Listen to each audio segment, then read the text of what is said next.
दुनिया का गहना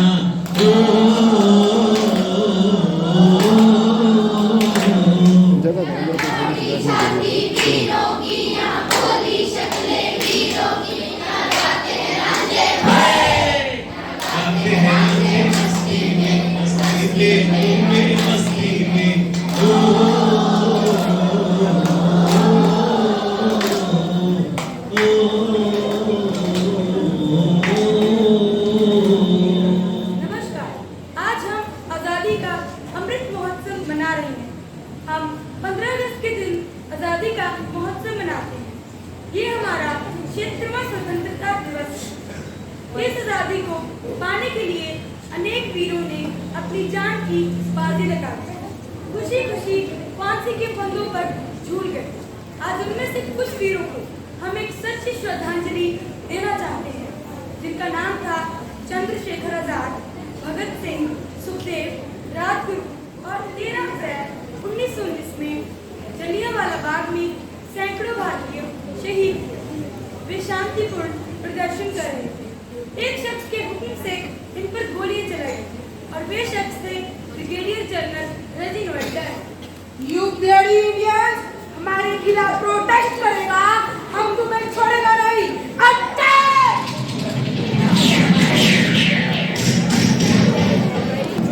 13 अप्रैल 1919 जिस दिन हिंदुस्तान के इतिहास में खून की बैसाखी हुई, जिस दिन बाप लिखा बच्चा सिखाया, जिस दिन लाहौर के लायकपुर जिले का औरंगा में अपनी कटी हुई फसल को लेकर एक वाहिगुरु दी कसम, अगर इस साल फसल को मुंह भी लगाया तो वो जमीन हमारी, वो खेत हमारे, वो मिट्टी हमारी, इस जन्मा इस फसल को हमारे लिए हमारा खाद डालकर, हमारा पानी डालकर, इसमें जिंदगी बसती है हमारी, इसमें सांसें बसती हमारे मुल्क के बच्चों की। आज ये सांसें एक साथ मिलकर धरती हिला सकती है, आज ये सांसें एक साथ मिलकर नाले बहा सकती है।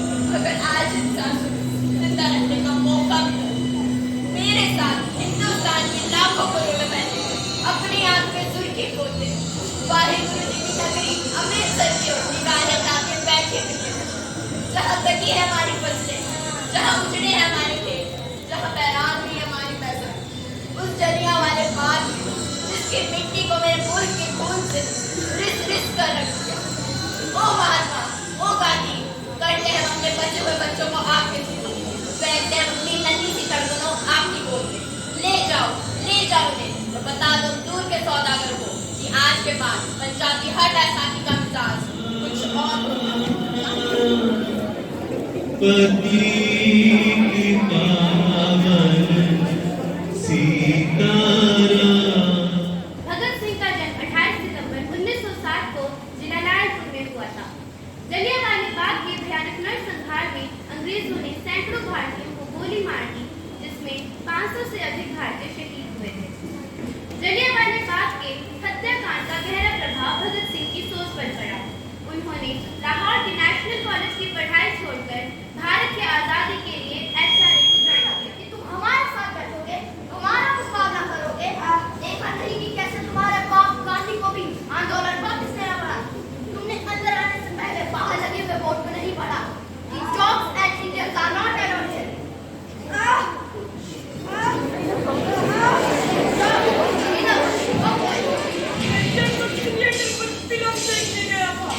मैं वहाँ खड़ा था, मुझे किसी शोज में दे रहा था। वहाँ अंदर गया तो मालूम पड़ा कि चारों खैरों को जमीन पर पटक कर लाखों से मार रहे थे। मैंने उसे, उसकी बीवी और उसका बच्चा भी वहीं था, गंदी गंदी गालियाँ दे रहे थे। मैंने उसे बचाने की कोशिश की पर उन्होंने मुझे भी मारा और कहा देना पड़ेगा तुम्हारे बाप गांधी को आंदोलन वापिस। आखिर वे लोग थे कौन? वो तो मालूम पड़ गया है, अंग्रेजी ऑफिसर ने सभाओं के लौटे थे। उनकी गाड़ी का एक कांच तक नहीं बचना चाहिए। चलो।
लाहौर निकल गया या गोरे खा गए?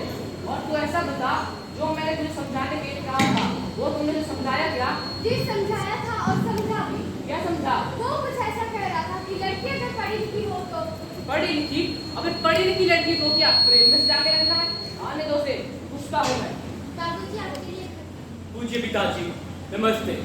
मेरी जिंदगी मकसद आला यानी आज़ादी हिंद की लड़ाई के लिए वक्त हो चुकी है, इसीलिए आप मेरी जिंदगी को घर गृहस्थी में बांटने की कोशिश ना करें। आपको याद होगा जब मैं छोटा था, मेरे दादाजी ने मेरी यज्ञ पदवी के वक्त ऐलान कर दिया था कि मुझे खिदमत वतन के लिए मुकर्रर कर दिया गया है, लिहाजा मैं उस वतन की प्रतिज्ञा पूरी कर रहा हूँ। आपका बेटा भगत सिंह सुखदेव क्यों आना चाहते हो चारे में? जिस वजह से आप लोग हैं, अपनी वजह तो बताओ। वजह सबकी एक है, मुल्क की आजादी। कैसे मिलेगी तुम्हें मुल्क की आजादी? हमें लड़ना पड़ेगा। अंधेरे में 3-4 अंग्रेजी छोकरों को पीट कर लड़ना कहते हो? वो शुरुआत थी और शुरुआत भी कभी ना कभी होती है। लड़ तो पिछले 100 सालों से रहे हैं, अभी तक तो मिली नहीं आजादी। शायद लड़ने के तरीके में ही गलती रही होगी। और तुम उस गलती को ठीक करके आए हो। क्यों नहीं आ सकते? हमेशा कोई ना कोई आता रहा है। शादी में शहीद होने से बचकर भागे बरखुरदार। शहीद वहाँ भी होना है तो कम से कम महबूबा तो पसंद की हो।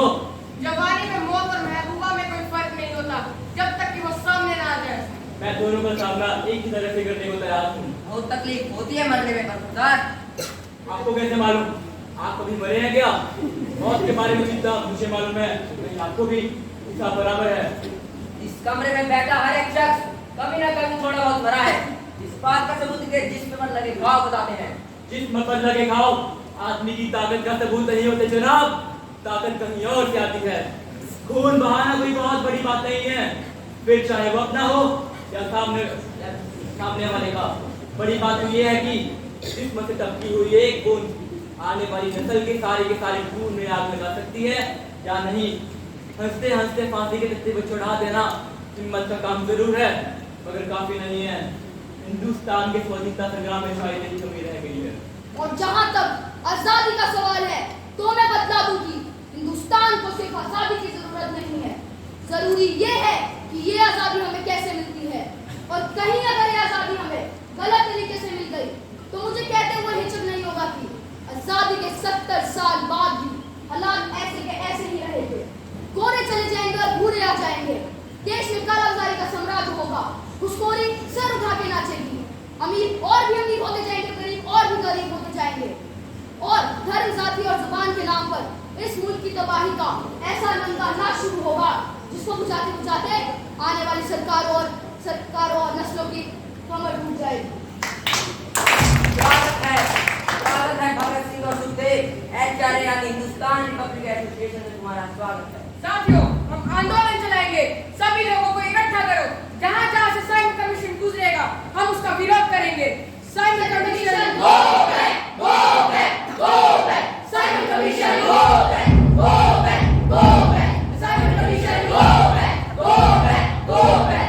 मैं तुम्हें वार्न कर रहा हूँ, ये आंदोलन बंद कर दो वरना तुम्हारे लिए अच्छा नहीं होगा। Simon commission go back, go back, go back. Simon commission go back, go back, go back. Lathi charge! Lala ji की मौत का बदला हम लेकर रहेंगे। लाठीचार्ज का ऑर्डर किसने दिया था? लाठीचार्ज का ऑर्डर सुप्रीटेंडेंट स्कॉट ने दिया था। सुखदेव, भगवान दास और विजय सिंह उनके आने पर इशारा करेंगे। उनकी शक्ल कौन जानता है? जय गोपाल, जय गोपाल! वो मोटरसाइकिल पर आता है, ये भी कॉलेज से गुजरते ही मैं इशारा कर दूंगा। पिस्तौल किसके पास है? राजगुरु के पास। राजगुरु! पहली गोली में और भड़क चलाई गई। अगर पीछे से किसी ने हमला किया तो पंडित जी को संभालना है। भगत, भगत। 1925 को शाहजहांपुर में लखनऊ के लिए 8 नंबर टाउन पैसेंजर चली। उसमें था सरकारी खजाना और उसमें सवार एचआरए के सदस्यों को इंतजार था एक छोटे से स्टेशन के आने का जिसका नाम था काकोरी।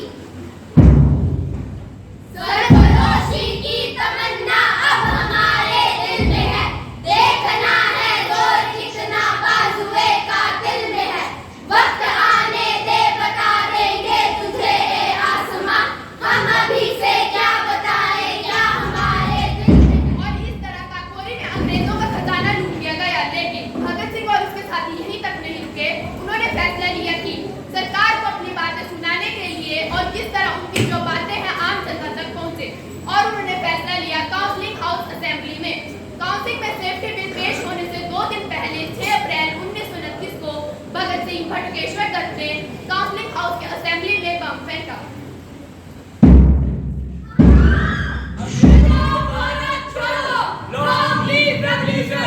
अंग्रेजों भारत छोड़ो, लॉन्ग लिव रेवोल्यूशन। हम किसी को मारना नहीं चाहते थे। इंसानों के लिए तो हमारा इश्क किसी से कम नहीं है। हम तो बस एक धमाका करना चाहते थे, क्योंकि बहनों को धमाके की ही जरूरत होती है। अंग्रेजों भारत छोड़ो, long live revolution. Bhagat Singh और बटुकेश्वर दत्त ने सरेंडर कर दिया और बाद में उनके साथी भी पकड़े गए। लाहौर कॉन्फ्रेंसिंग द्वारा इन पर मुकदमा चलाया गया।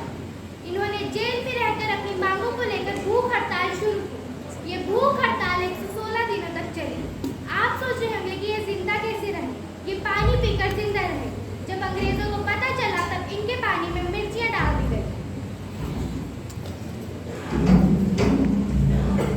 ये हड़ताल रुकेगी नहीं, ये जंग रुकेगी नहीं। हमारी लड़ाई तो अब शुरू हुई है।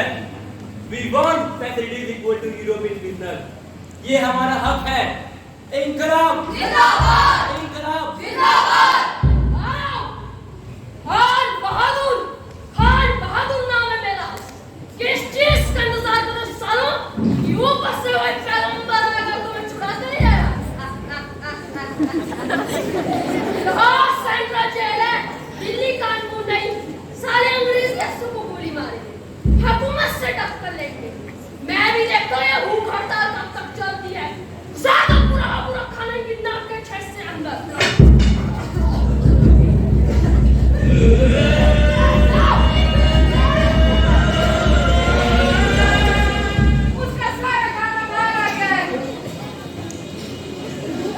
हंस देते हैं हम जो पूछे हमसे, बात यही ये जमाना।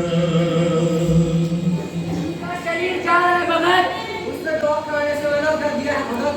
वो अपनी आंखें नहीं खोल पा रहा, उसकी नाड़ी जा रही है भगत। उसके खून का दौरा उसके दिल के पास नहीं बचा है। क्या कोई कुछ नहीं कर सकता?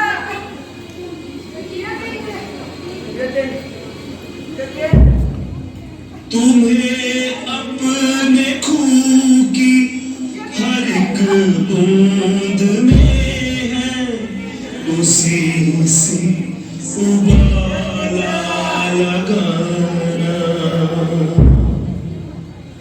आए हैं हम तो चले जाएंगे भी, रह जाएगा ये तराना।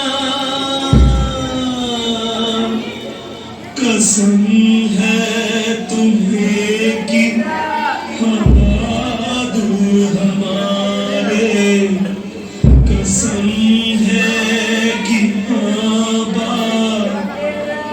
हमारे, तुम्हें भी इन्हें गुनगुनाना।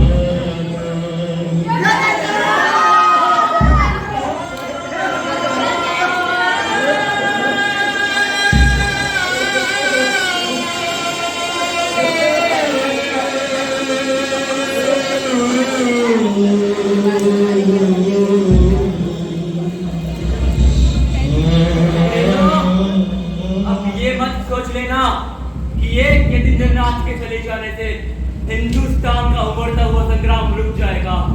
ये दौर चलता रहेगा जब तक हम हासिल नहीं कर लेते कंप्लीट इंडिपेंडेंस डे। इंकलाब जिंदाबाद। मेरे बेटे की जीत हुई है। अंग्रेजों को उसके आगे झुकना पड़ा। उसकी सारी मांगे मान ली गई है। काहे की दुनिया का लाख शिकायत है। वो मैं पूरे लालपुर में लंगर लगा दूंगा। ओए चलो काम से बोलता कि हमारे पुत्र की जीत हुई है। साथ ही असेंबली हॉल की सारी बातें अखबार में छपकर आ गई। यहाँ तक कि बम बनाने की विधि भी अखबार में छपकर आ गई, जिससे भगत सिंह और उसके साथी बहुत खुश हुए।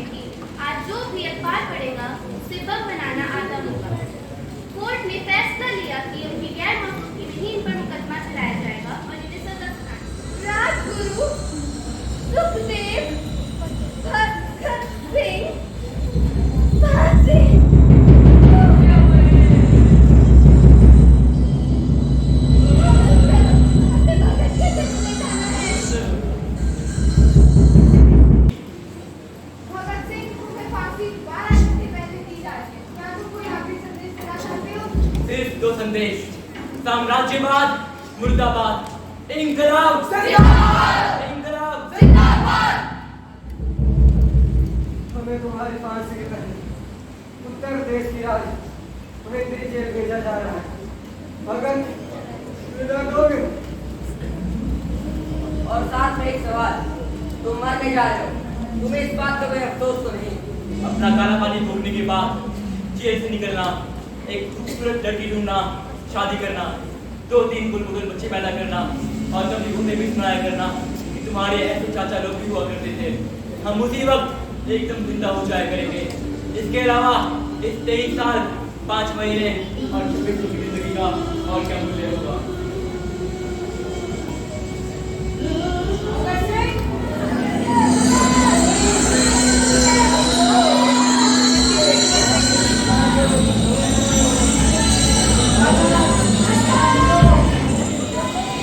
सुना है आज मक्तल में हमारा इंतहा होगा।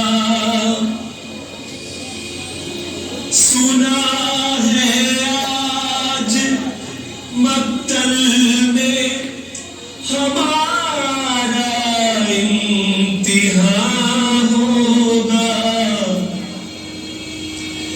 इलाही वो भी दिल होगा जब अपना राज होगा, जब अपनी जमीन होगी और अपना आसमां होगा, जब अपनी जमीन होगी और अपना आसमां होगा। इंकलाब मेरा बसंती चोला, मेरा रंग दे बसंती चोला, मेरा रंग दे बसंती चोला, मेरा रंग दे बसंती चोला, मुझे रंग दे, मुझे रंग दे, मेरा रंग दे बसंती चोला, मेरा रंग दे बसंती चोला, मेरा रंग दे बसंती चोला, मेरा रंग दे बसंती चोला, मारे रंग दे बसंती चोला।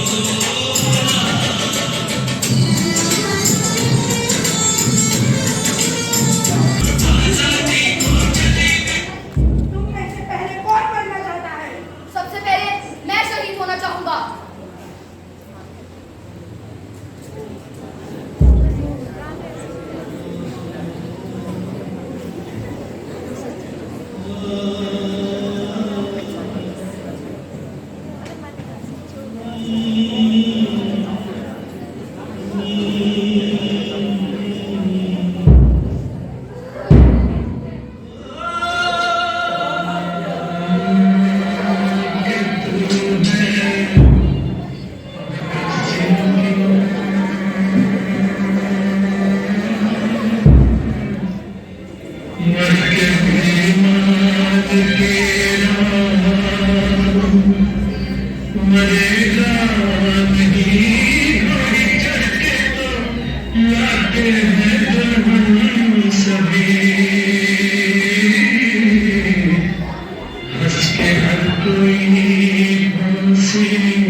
इश्क आज़ा अभी भी भगत सिंह के लिए चलता ही रहा। उन्हें फांसी पर चढ़ाने के बाद उन्हें जेल के अंदर ही जलाने की तैयारी करने लगे, लेकिन अंग्रेजी अफसरों को डर हो गया कि जेल के अंदर धुआं देखते लोग जेल तोड़ सकते हैं, तो इसलिए जेल की पिछली दीवार तोड़ी गई और उन्हें गाड़ी में डाला गया और तय किया गया रावी के तट पर इनका अंतिम संस्कार हुआ।